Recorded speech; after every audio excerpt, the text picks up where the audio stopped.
बिल्कुल ठीक। सर, यूसुफ रज़ा गिलानी साहब से और मरियम नवाज साहब से मंसूब एक बयान चलता रहा है कि पीटीआई के एमएनएस ये कह रहे हैं कि अगर हमें नून लीग ये यकीन दहानी कराए कि हमें इंतखाबात आने वाले में टिकट दिया जाएगा तो हम वोट देंगे। क्या इस किस्म की कुछ खबरें हैं सर आपके पास भी? चले इसको एक मफरूजे के तौर पे ले लेते हैं कि अगर ऐसी चीज ठीक है तो ये क्या रिफ्लेक्ट कर रही है? ये शो कर रही है कि पीटीआई के टिकट पे इलेक्ट होने वाले कुछ हजरात या लेडीज वो इस हद तक फ्रस्ट्रेटेड हैं और इस हद तक अनॉयड हैं पीटीआई की हुकूमत की परफॉर्मेंस से। एक, उनको नजर आ रहा है कि फ्यूचर इंशाल्लाह पीएमएलएन का है। दूसरा, उनको ये नजर आ रहा है कि पंजाब में अगर उन्हें इलेक्शन लड़ना है तो पीएमएलएन की सपोर्ट से उनके चांसेस ब्राइट हैं। तो अगर इस तरह की कोई चीज है तो ये बड़ी खुशाइंद है मुल्क के लिए भी, पीएमएलएन के लिए भी और यूसुफ रजा गिलानी साहब के लिए भी। बिल्कुल ठीक है जी, ठीक है जी। सर, इस मुल्क में मुआवजे बहुत होते हैं सर। मुआवजाती तौर पर पंजाब में सेनेट की 11 सीटों पर इलेक्शन बिला मुकाबला हो गया। आपकी नजर में किसकी हार और किसकी जीत हुई सर? देखो संदेला साहब, ये पहली दफा नहीं हुआ। 2009 में मेरी ड्यूटी लगी पंजाब में अनअपोज इलेक्शन करवाने की।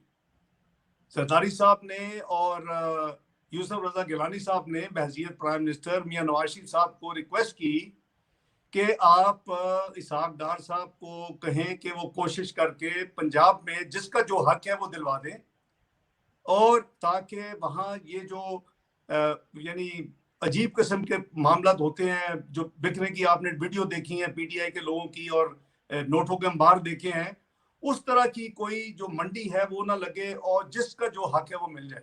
मुझे याद है 2009 के इलेक्शन पे अल्लाह के फजलो करम से जिसका जो राइट था वो सबको बिठाया, पीपल्स पार्टी को बिठाया, पीएमएलक्यू को बिठाया, हम खुद बैठे। उसमें हमारी बहुत थी, कोई कहता था मेरा इतना बनता है, कोई कहता इतना बनता है। लेकिन जब नंबर्स एंड फिगर्स के साथ साबित कर दिया गया कि ये हिस्सा बनता है आपका, ये हिस्सा बनता है हमारा, ये हिस्सा बनता है, तो आपने देखा कि अनअपोज इलेक्शन हो गया और वो तमाम जो कबाहतें थी उससे बच गया। तो 2009 में इसी तरह हुए थे। फिर बल्कि मुझे उस वक्त इन्होंने रिक्वेस्ट की कि केपीके में भी मैं वो इस तरह को कोशिश करूं, तो उधर भी हमने जनरल इलेक्शन पे और वुमेन इलेक्शन के ऊपर ये करवा दिया और अनअपोज इलेक्शन हो गए। सिर्फ टेक्नोक्रेट पे वो नहीं हो सका, थोड़ा सा सूलों पे समझौता। तो अभी भी ये जो हुआ है मेरे नजदीक, मैं जाती तौर पे समझता हूँ, सबसे पहले ये एस्टेब्लिश कर लें क्या किसी ने अपना राइट छोड़ दिया है या क्या किसी का राइट छीन लिया है। तो ये नहीं हुआ। हमारे करीबन 170 के करीब एमपीएस हैं, उनके 190 के करीब एमपीएस हैं। तो जो हमारा शेयर बनता है वो हमारा बेसिकली 3 सीटें बनती थी जनरल सीट की 7 में से, और पीटीआई और उसकी अलायंस की 4 बनती थी नंबर्स के हिसाब से जी। हमारी 2 सीटों में टेक्नोक्रेट में एक बनती थी, एक उनकी बनती थी। वुमेन में एक बनती हमारी थी, उनकी बनती थी। आपने देखा कि टेक्नोक्रेट वुमेन पहले क्लियर हो गए, उन्होंने अपने फालतू कैंडिडेट निकाल लिए, हमने निकाल लिए। और जनरल सीट पे जब तक वो उनके फालतू कैंडिडेट थे आखिरी 10 मिनट तक भी, उस वक्त तक हमारे भी जो चौथा कैंडिडेट था मैदान में, जब उन्होंने डिसिप्लिन किया और अपने कैंडिडेट्स को एक्स्ट्रा को विड्रॉ किया हुकूमत ने और उसके इत्तेहादियों ने, तो हम फिर उसमें हमने रोड़ा नहीं अटकाया और हमने हमारा भी जो फाइनल आखिरी कैंडिडेट था फालतू चौथा, हमने विड्रॉ कर लिया। इसमें किसी को ना कुछ एक्स्ट्रा कोई यानी फेवर हुई है, ना किसी का हक छीना गया है, ना किसी को अपना हक दिया गया।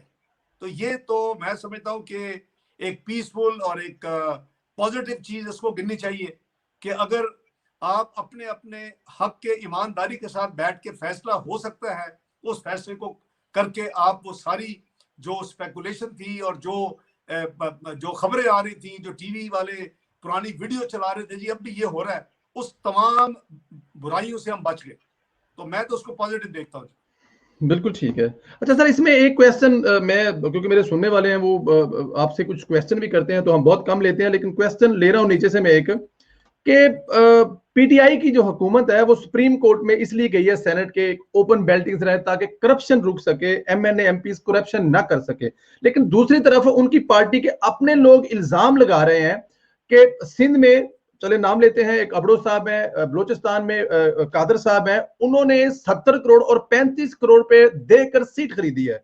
तो सर करप्शन क्या ऊपर अलाउ है या नीचे नहीं?